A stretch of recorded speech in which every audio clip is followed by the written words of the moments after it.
누이의 집 이무영. S형.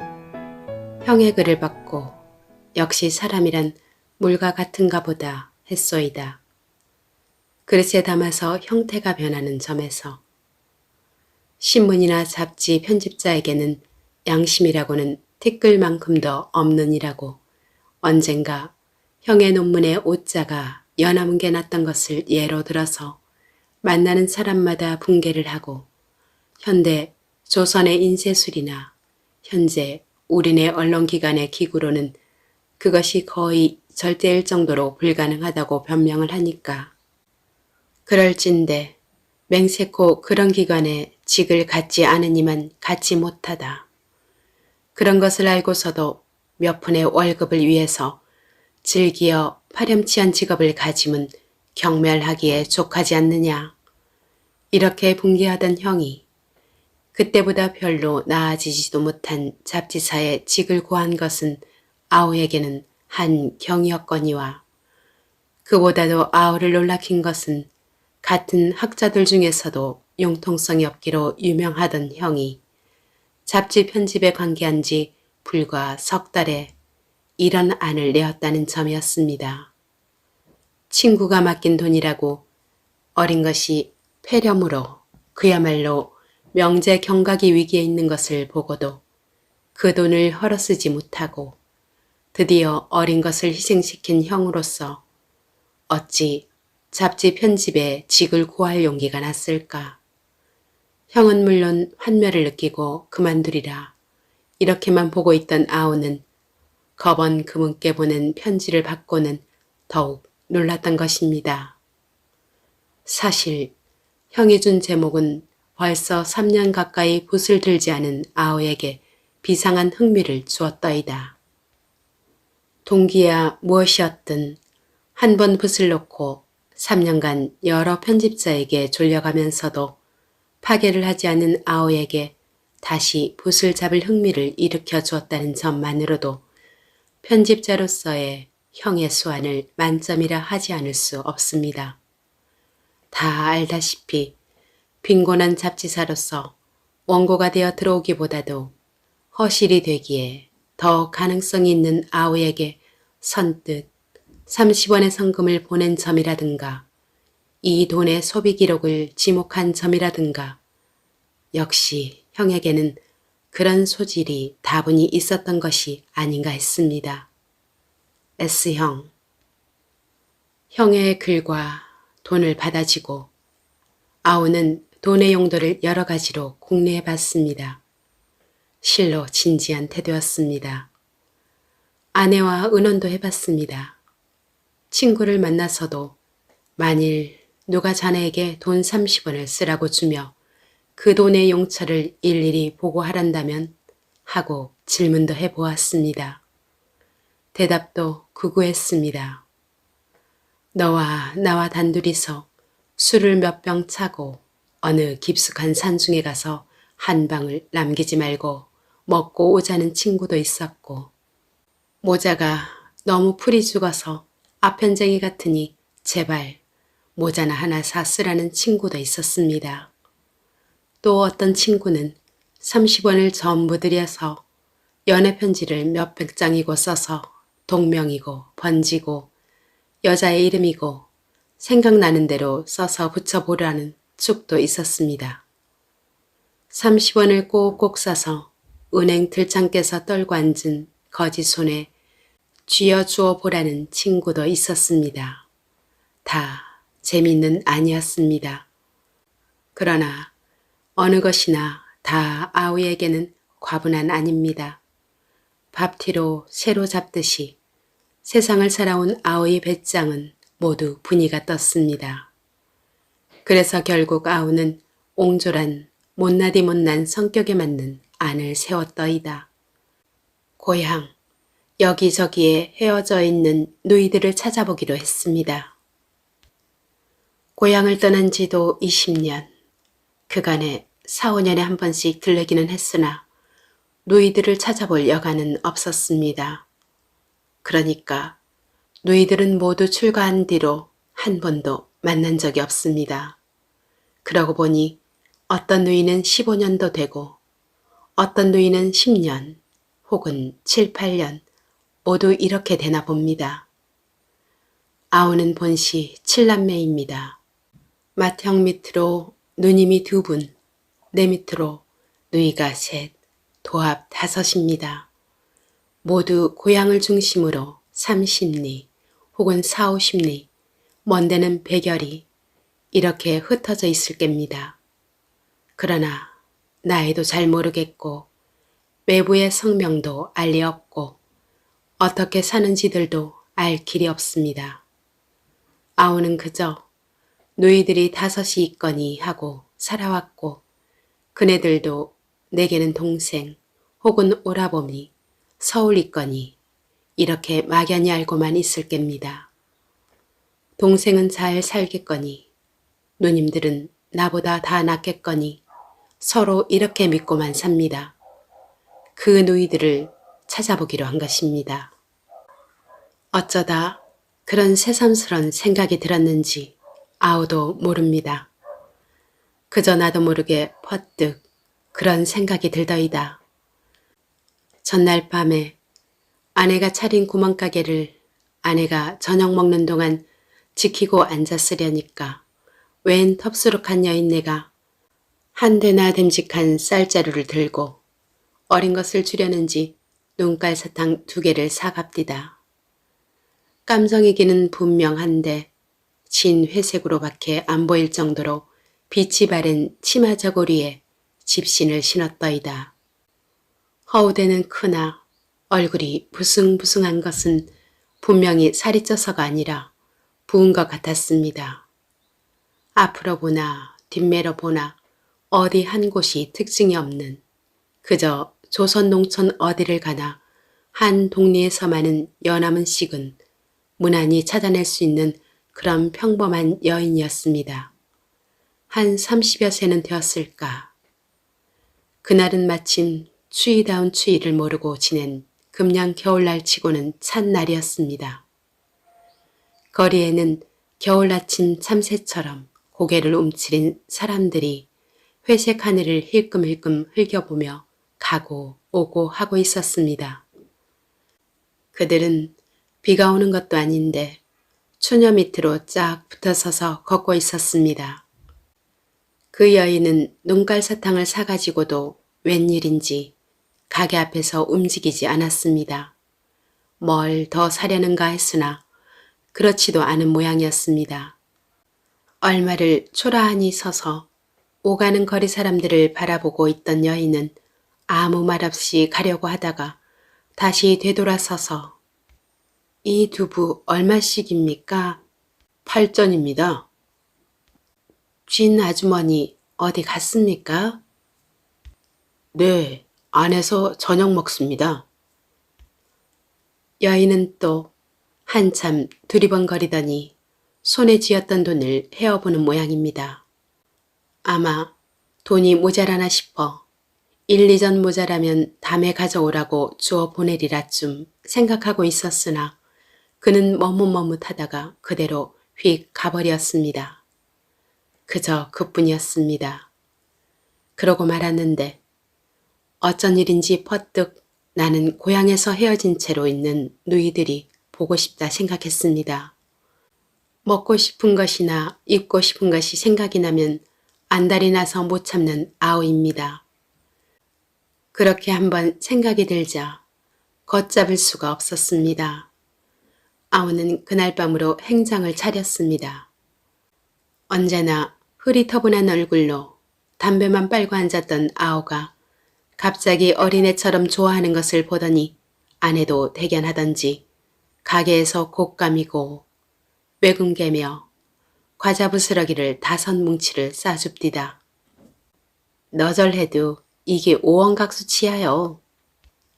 아내는 30원 속에서 이것을 물릴 작정인지 이렇게 말했습니다. 나는 잠자코 앉아서 트렁크에다 챙겼습니다. 마침 섣달 그문께라 자동차는 붐볐습니다. 20년간의 도시 생활에서 배운 파렴치로 부인네를 밀치고 아이들을 떠밀고 해서 겨우 차표를 사들고 차에 올랐으나 빈자리는 하나도 없었습니다. 하는 수 없이 트렁크를 운전사 뒤에 놓고 그 위에 그대로 주저앉았습니다. 날씨는 한결 간밤보다도 풀렸었습니다. 눈이 들어갔다 나왔다 할 정도로 흔들리면서도 가끔 차창 밖의 초라한 풍경을 바라보기도 하며 그러고로 몇 시간을 달렸습니다. 아우의 고향은 자동차 길로 7시간을 갑니다. 중로에 아리란 읍에서 내리어 점심 요기를 하고 겨우 자리를 하나 얻었습니다. 싸움이나 한 사람들처럼 이야기 소리도 없었습니다. 가끔 중년 부인이 안고 앉은 어린 것이 보채는 소리와 몸이 달아서 달래는 어머니의 악쓰는 소리, 마차꾼을 보고 길을 빨리 안 피해준다고 악을 쓰는 운전사의 욕지거리, 그저 이런 정도였습니다. 그래도 알을 지나면서부터는 길도 넓었고 평탄하기도 해서 18정원에 30여 명이 탔건만 그렇게 고된 줄을 몰랐습니다. 알과 시 사이에 어떤 고개를 넘어갈 때 농촌 사람인 듯 싶은 노인과 여 차장이 악다구니를 시작해서 한동안 소란했으나 노인이 얘야, 글쎄 네가 날 일평생 먹여 살릴 손녀가 아닐 바에 왜 그렇게 윽받고 야단이냐. 난 돈 내고 자동차 탄 죄밖에 없다. 하고 한탄을 해서 그것이 어떻게 다른 승객들에게 우습게 들리어 한동안 웃음판이 되더니 웃음도 끝나고 다시 찻속은 괴괴해졌습니다. 산고비를 몇십 갠지 돌고 까만 타마요 칠을 한 나무다리를 몇 개고 건너고 탔던 손을 내리고 새 손을 태우고 손님은 차비를 깎자거니 차장은 안 된다거니 옥신각신이 몇 번인지 있었고 그러는 동안에 차는 시를 지나서 M고개를 넘고 다시 한 오리 길이나 되던 것처럼 기억되던 화주막 다리를 건너서 포플러 가로수가 정연히 들어선 신장로를 성급하게 질주하고 있었습니다. 아우는 천천히 내릴 채비를 시작했습니다. 화주막 다리를 지나서 10리만 가면 아우의 고향인 용동이었습니다. 여인숙집 앞 외등에 등잔불이 켜진 때에야 차는 용동에 닿았습니다. 마침 장날이었던지 여인숙집 섬들이 가마솥에서는 김이 무럭무럭 나오고 있었습니다. 차 둘레로는 대여섯의 젊은 사람들이 둘러섰으나 알 듯 모를 듯한 얼굴뿐이었습니다. 트렁크를 들고 나는 장터로 들어섰습니다. 제 집 없는 고향처럼 쓸쓸한 것이 또 있을까요? 떠난 지도 20년. 그동안에 부모도 세상을 떠나고 서신왕래를 할 만한 척분도 옛 친구도 없어진 고향. 원래 본다면 여인숙집을 찾아가야 할 형편이었으나 웬일인지 고향이라고 찾아와서 여인숙에 들기는 서글펐습니다. 그래서 싸정거리 넓은 마당에 트렁크를 넣고 기억에 남아있는 어릴 적 동무와 먼 천으로 남아 아저씨, 아주머니 하고 부를 수 있는 집을 이 집, 저 집 비교해 보았습니다. 그러다가 아우는 조그만 어물가게 앞에 트렁크를 내려놓았습니다. 이게 웬일이시오? 연필을 귀에다 꽂은 종호가 저를 넙죽합니다. 별로 해본 일도 받아본 일은 더더욱 없는 조선제를 받고 나니 어쩐지 정말 고향에 돌아온 느낌이었습니다. 가게에 늘어져 있는 미역이며 북어, 산자, 김, 동태 이런 것도 오랫동안 그리던 고향의 선물이기나 한 것처럼 다정하게 바라다 보여지는 것이었습니다. 가게 추녀 끝에 매달린 램프도 그것이 마치 내가 어렸을 때 쓰던 바로 그 램프이기나 한 것처럼 그리워 보였습니다. 집도 그렇고 옷도 사람들의 얼굴도 외국에서 수십 년 있다가 돌아온 사람의 눈에처럼 감회 깊게 보이는 것은 어찌할 수가 없었습니다. 그날 밤 나는 어머니 쪽으로 몇 다리를 건너 따지고 따지면 조카뻘이 되는 종수와 돼지고기에 막걸리를 먹으며 늦도록 이야기를 했습니다. 그의 사는 품이며 아직 이름이 기억되는 몇몇 동무들의 생활도 묻고 듣고 가시 분질린 양복이나마 외관 그럴듯이 보이면서도 매달 10원 각수의 전당이자를 물고 사는 아우 자신의 현재 생활 이야기도 주고받았습니다. 늦게 거의 자정이 되어서야 아우에게 배움의 길을 열어준 Y씨의 아들인 Y군도 합석이 되고 해서 이야기도 휩쓸리고 주격도 어울리고 오래간만에 푸근히 고향 품에 안겨도 보았더이다. 갓난 애들의 잠든 숨소리처럼 평화한 분위기를 빚어주는 램프 심짓하는 소리에 20년간의 도시 생활에서 거칠 대로 거칠어진 신경이 잠을 잔 탓인지 마시어도 마시어도 술은 취하지 않더이다. Y군도 취해서 셋이 웃고 떠들고 하건만 심짓하는 소리는 의연 귀를 통해서 심장 속 깊이 깊이 스미어 들더이다. 자리에 누운 것은 2시. 짧은 순간으로 20년의 흘러간 과거를 회상할 수 있다는 것은 유쾌한 일이었습니다. 아우는 취한 대로 서울 손님을 위해 구해온 하도에 불을 붙여 물고 누워서 여창에 비끼는 빗소리처럼 느껴지는 심짓하는 소리를 즐기며 잠 아니 오는 것을 오히려 즐기었습니다. 소음 한 가닥 없는 시골 밤의 정적. 그럴싸해서 그런지 눈이나 가랑비 내리는 소리가 곧 들려오는 듯이 생각되어 궁금한 채 누웠을 수가 없어서 창을 열고 보니 정말 송이진 한방 눈송이가 푹푹 쏟아지고 있었습니다. 이튿날 아침 첫 자동차로 용동을 떠나서 40분 만에 삼거리까지 왔습니다. 삼거리는 경성과 단양과 청주로 각각 뚫린 길목인데다 몇 해 전에 경편철로도 들어왔고 아우의 기억과는 판이했습니다.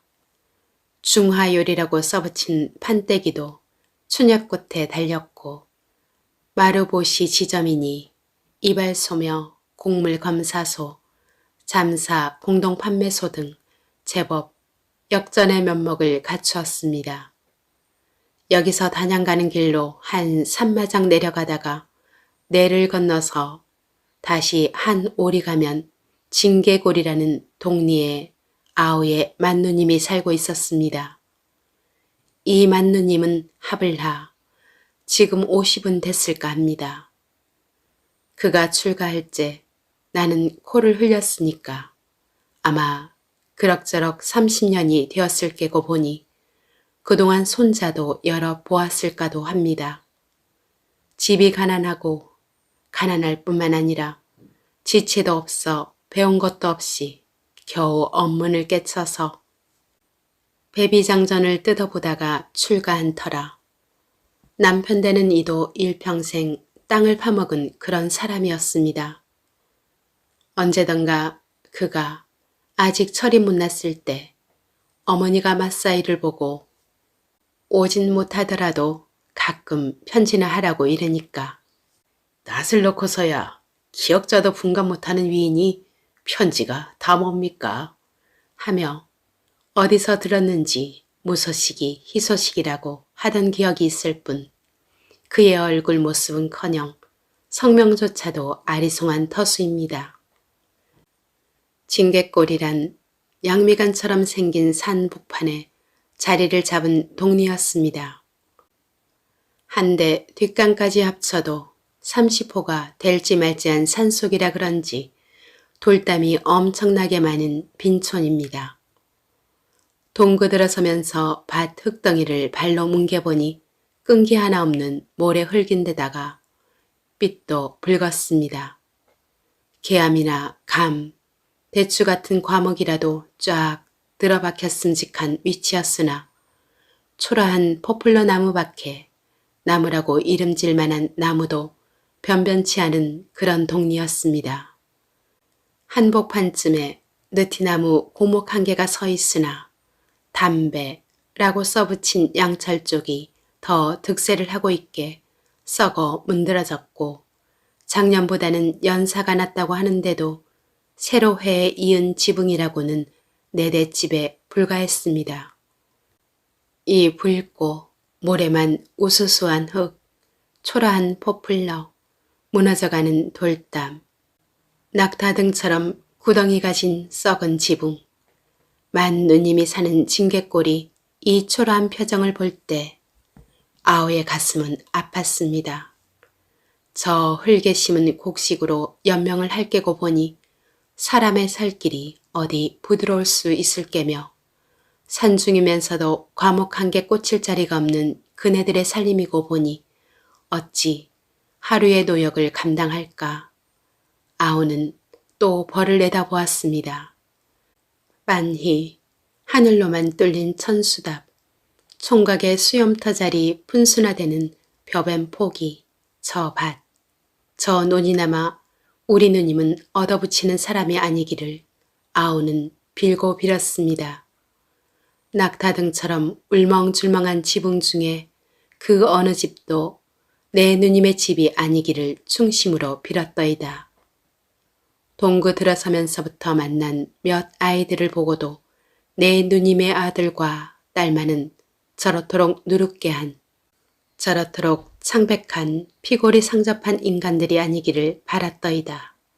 아니, 징계골을 한번 훑어보고 난 아오는 이 동네의 그 어느 집도 내 누님의 집이 아니기를 빌고 빌었습니다. 김종필이? 그이는 지금 여기 떠났어요. 내 누님의 집을 묻거든 이렇게 대답해 주었으면 했더이다. 작년까지 여기서 살다가 다른데 땅을 사가지고 이사를 했어요. 그의 아들은 뭘 합니까? 학교 나와가지고 동경으로 또 공부 갔어요. 이렇게 대답해 주기를 빌었습니다. 일생 처음 처적처적 찾아왔다가 만나보지도 못한 채 그대로 터덜터덜 돌아서는 한이 있더라도 아오는 정말 그러기를 바랐었습니다. 그러나 늙은 원숭이처럼 생긴 모가덩이 같은 어린 것을 업은 한 노파는 김종필이? 아, 저기요. 유수 내 집 가서 물어요. 저 산비탈 토담집 말이요. 이렇게 대답해 주더이다. 그리고 그것은 사실이었습니다. 반은 돌담이요. 반은 토담을 치고 뽕나무가 선 납작한 안채만 겨우 새로해 이은 집이 바로 내가 잘 살기를 바라던 만누님의 집이었습니다. 집은 안채와 바깥채가 기역자로 이어져 있었습니다.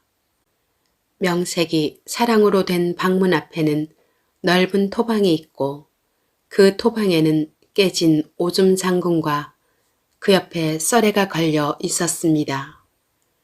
문설주 옆 벽으로 집 두어 단이 서 있고 멋에 쓰는 건지 꽤 넓은 자릿돌과 박달나무로 만든 망치가 놓여져 있었습니다. 김종필 씨 계십니까? 아우의 말소리는 슬프게 울렸습니다. 2번, 3번 만에야 계집아이가 나왔습니다. 12살 된 머리에 검부러기 푸우한 것을 보니 불이라도 지피다 나온 것 같았습니다. 안 계셔요. 어디 가셨니? 장에 가셨시요. 어머닌? 어머니유? 우리 어머니유? 그래. 계집아이는 의아해서 삽작 안으로 들어갑니다. 아우는 어쩐지 자꾸 슬퍼지기만 했습니다. 한참 만에야 아까보다 4~5살 더 나 보이는 소년이 나왔습니다. 언뜻 보아도 학생 티가 나는 것이 심지어 위안이었습니다. 어디서 오셨지요? 네가 김종필 씨 아들이냐? 야, 응, 그렇구나. 그래, 어머닌? 방에 계시유. 내가 네 외삼촌인데 어머니 좀 나오시라고 그래라. 소녀는 덤덤하게 섰더니 그럼 저 정헌식 씨? 옳다. 어머닌 뭐 하시니? 내가 삽작 안으로 썩 들어서자 안방문이 활짝 열리면서 누구? 외삼촌? 하면서 버선바닥으로 뛰어내려오는 부인은 늙기는 했을망정 분명히 옛 모습이 남아있는 아우의 맏누님이었습니다. 그런데 이게 꿈인가 생신가? 동생이 우리 집에 다 이렇게 찾아오다니. 트렁크를 받아주지도 않고 방에 들어가자는 말 한마디도 없이 그대로 마당에 세워놓고는 통곡을 하는 것이었습니다. 울면서도 멋이라고 혼자 푸념을 하고 푸념을 하면서도 자꾸 내 팔이고 손이고를 만져보고 얼굴을 들여다보고 하는 것입니다. 아마 지금 생각한데 그것이 꿈이 아니고 정말 생신가를 다짐하던 것이었던 것 같습니다. 섣달 그물의 여린 햇볕이 우리 남매를 비춰주고 있었습니다. 그만 방으로 들어갑시다. 나는 간밤 눈이 녹은 위에 그대로 버선발로 서 있는 누님을 끌고 방으로 들어갔습니다. 방은 굴속같이 깜깜하나 왕골 자리는 깨끗했습니다. 아랫목 횃대에는 헌옷들이 걸리고 왼쪽 구석으로 물레가 실을 감은 채 있었습니다. 물레를 보고야 윗목을 보니 그림에서만 보아온 길쌈틀이 사계가 일그러진 채 벽에 기대어져 있었습니다. 우리 정 선생은 저런 거 못 봤겠지? 처음인걸? 자, 이리 내려 앉아라. 어디 얼굴 좀 다시 보자. 누님은 울음을 내놓는 것이었습니다. 누님은 웬일인지 아우를 정선생, 정선생 이렇게 부르고 있었습니다. 아이들을 불러서 인사를 시킬 때도 늘 어머니가 말하던 정선생 외삼촌이시다. 이렇게 설명을 하는 것이었습니다. 나는 방 안을 간단없이 둘러보고 있었습니다. 처음 이 징계골을 들어설 때 흙덩이를 만져보고 새로 해 이은 집이 몇 채나 되는가를 헤어보던 그 심리와 같았습니다. 횃대에 걸린 옷만으로는 누님의 생활 상태를 엿보기에 지난한 것이어서 나는 시선을 장이며 벽, 천장, 그리고 입은 옷, 심지어 문 같은 데로 빙글빙글 돌렸습니다. 성냥괴짝에 종이를 바르고 그 위에 무늬를 그린 색지를 붙인 것이 2개였고 그 위에 바느질 그릇인 듯 싶은 댕댕이 바구니, 벽은 신문으로 도배를 하기는 했으나 절어서 노랬습니다. 그것도 군데군데 땜질을 했고 장지문도 역시 대부분이 신문과 수학생들의 공책장으로 붙여져 있었습니다. 입은 옷들도 문과 별 차이 없는 것이었습니다. 이러한 가장 진물과 대조한다는 것이 자리였습니다. 맨 윗목 길쌈틀이 놓인 자리에 깔린 왕골 자리만이 검정 헝겊으로 땜질을 했을 뿐 그 밑으로 깔린 새잎은 아직 꼰대도 채 묻지 않은 왕골 자리였습니다. 그래, 어떻게 사시오? 나는 이렇게 물었습니다. 굶지들이나 아누? 굶어? 굶긴 왜? 땅을 못 사는 것은 몰라도 여북 못난 사람들이 굶을까? 농톤 넉넉하우? 한섬 지기는 되지. 모두 남의 깨지. 우리 땅도 있긴 몇 마치게 있지만 그까짓 걸 가지고 땅 있노라 할 수 있나? 그래도 한 몇 마치기나 되우? 나는 그것이 무엇보다도 궁금했습니다. 보아하니 아이들도 여럿인 모양이고 남의 땅이야 암만 많이 붙인들 호구지책이 안 되는 것을 들어 알기 때문이었습니다. 심지어 대엿 마직이라도 제 눈이 있으면 그저 밥은 안 굶을 거라 싶었기 때문입니다. 조각보를 모면 그 푼수는 되는 셈이지 하고 사는 이야기를 꺼낼 듯이 하더니 어쩌면 그렇게도 한 번도 안 온단 말인가. 아버님이 돌아가셨을 때도 안 오고 참 그때 어디 타국에 가 있었다지? 알지도 못했었죠. 그때 나는 만주 일대를 비적들처럼 헤매고 있을 때였습니다. 이번에는 내가 화제를 다른 데로 돌리지 않으면 안 되었습니다. 그래서 나는 금년 연사가 어땠느니 뗄나무는 힘이 안 드느냐니 그런 부질없는 이야기로 누님을 끌고 가는 것이었습니다. 주발 2개를 맛 엎어놓은 푼수나 되게 담은 점심밥을 거의 다 먹고 매형이 오기까지에 들은 이야기는 대개 이러했습니다. 만누님이 김씨 집으로 들어올 때 봉당에 제법 곡식섬이 쌓여 있었다 합니다. 논이 연맞이기에 이 하루가리 조그만 송아지도 한 마리 있었고 시아버지는 자리도 메고 안에서는 삼도 놓아 배도 짜고 목화를 심어서는 모명도 낳고 해서 누님의 말을 빌린다면 택택했었다 합니다. 누님은 선비의 아내가 못되고 일개 농꾼의 처가 된 것을 몹시 한탄했던 모양이나 마음을 바로잡고 팔을 걷어붙이고 밭에 들어섰다 합니다. 오줌 장군도 이었고 봉갈로는 누에도 좋고 농꾼의 처에게 신이 어디 당할 게냐고 집신까지도 벗어 던졌다 합니다. 남편도 다행히 하루 한 번씩 막걸리를 마시는 외에 별 흠이 없는 사람이었고 부지런도 했으며 힘꼴도 썼다 합니다. 물처럼 일을 했지. 물은 웅댕이를 만나면 쉬기나 하지. 그는 이렇게 말하더이다. 일은 소같이 하고 먹기는 새처럼 먹고 이 한마디로써 그의 반생은 충분히 표현되었다고 생각되었습니다. 이제 46이라니까 곱게 다른 몸 같으면야 잔주름이 잡힐 나이련만 누님의 얼굴은 너무도 추악하게 바시었더이다. 잔인한 표현이나 누님의 손은 흡사 곰의 발 같았습니다. 그렇게 일을 하거들랑 살림이 늘어야 할 겐데 어디 그려? 매형은 사사집에서 술을 못하게 되면서부터 술도 끊고 담배도 사먹게만 마련이 되니까 그것까지 끊자놨나 배. 근데도 어디. 누님은 쓸쓸히 웃고 있었습니다.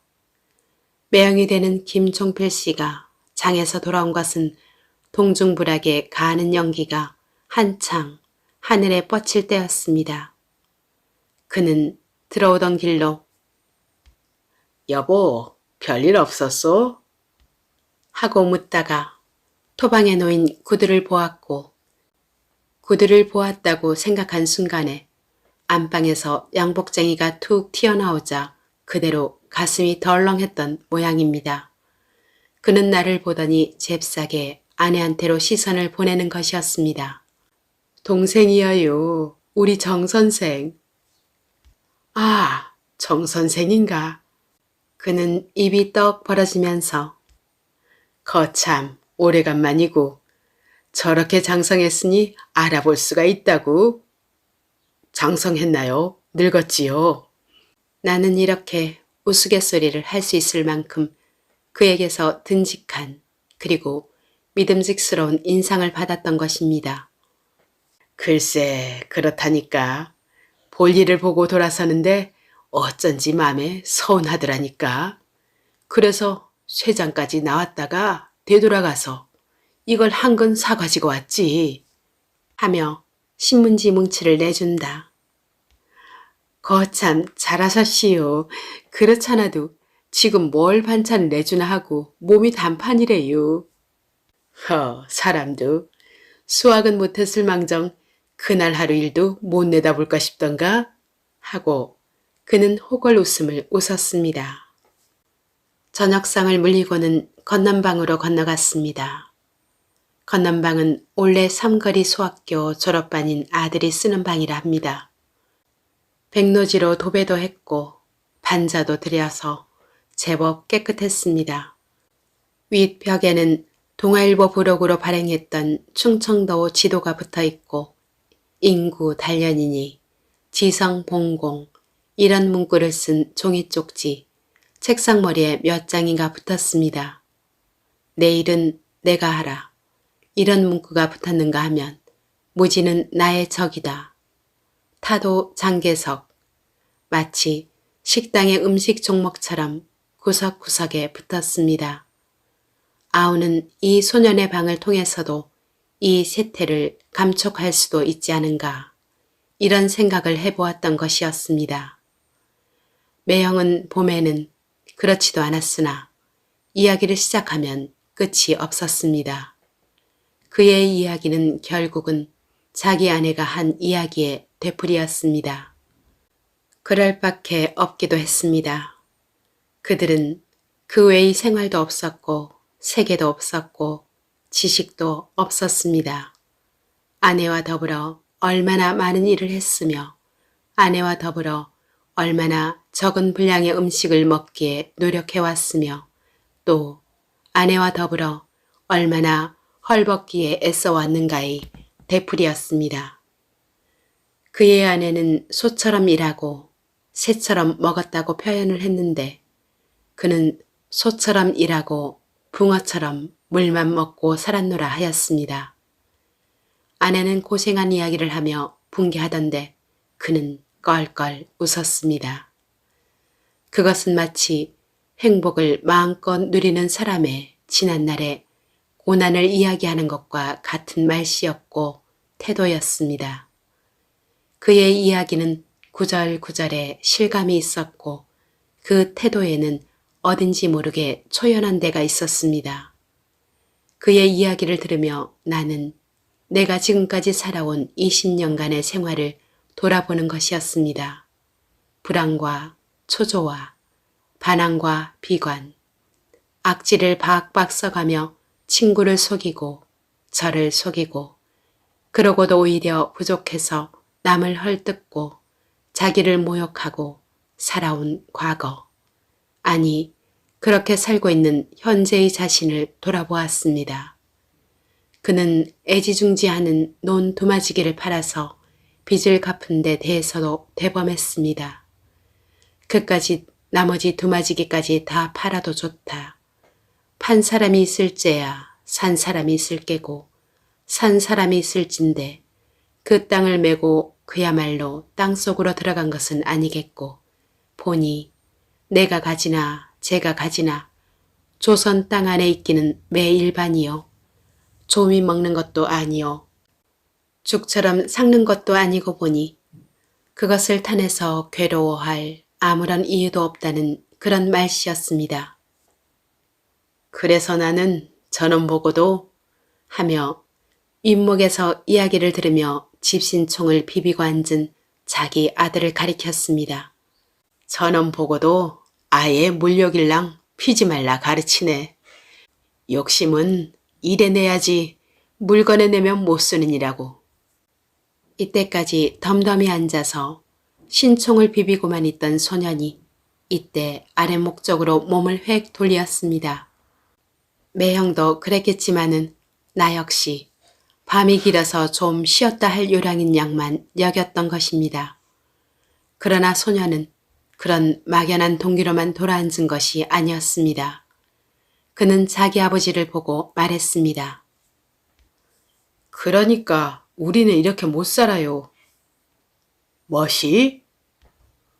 멋이든지 남한테 지고만 사시니까 이렇게 남보다 잘 살았대유? 왜 떡 버티고 살지 못하고 내 밥 먹고 내 옷 입고 내 근력으로 살면서도 남한테 지기를 못 펴고 사니까 모두 천치라고 그러니 뭐유? 이 야무진 소년이 항의해 그는 오직 호탕한 웃음으로 대답을 하고 마는 것이었습니다. 아버지와 아들. 이렇게 비교해 보면서 나는 벽에 써붙인 문구들을 다시 한번 눈여겨보았던 것입니다. 저놈은 지 어머니를 닮았지. 하고 실없는 아버지는 또 한바탕 웃어대는 것입니다. 그 말에는 소년도 대꾸가 없습니다. 그는 이번에는 벽에 걸렸던 새끼를 내리어 익은 솜씨로 신나를 틀더니 총을 넣어가며 바닥을 틀어가는 것입니다. 아우는 묵묵히 그 손을 바라다 보며 어쩐지 이 소년의 기계에 신삼기란 어울리지 않는 것 같은 부자연을 느끼었습니다. 10시는 되었음직할 때 그렇잖아도 속이 좀 쓰린 듯 싶은데 누님이 메밀묵에 막걸리 한 주전자 상에 놓아 들고 왔습니다. 우리 정 선생은 서울 양반이니까 이쪽을 먹으라 라며 묵그릇을 지적해 줍니다. 고춧가루를 안 쳤다는 것입니다. 소녀는 벌겋게 상기되어서 땀을 뻘뻘 흘리며 묵그릇을 내었습니다. 매형도 오늘은 진객이 내 집을 찾아준 기쁜 날이라 하며 벌써 10여 년간 입에 대지 않던 술을 쭉 마시었습니다. 음식은 함부로 먹고 잠은 가려 잘했다네 하며 누님은 묵을 더 권하고 막걸리도 권해주었습니다. 섣달 금운깨의 검은 밤은 자꾸 깊어가고 있었습니다. 어느 땐가 시계를 보니 1분도 안 틀리는 자정이었습니다. S형. 여기까지 쓰고 흥이에 불을 붙여 물고 앉았는데 정상! 정상! 하고 누가 찼습니다. 원고 직송하라는 형의 전보입니다. 본인은 아니나 우선 여기서 끊어 색책을 하거니와 다시 지면을 주시면 계속을 써볼까도 하옵니다.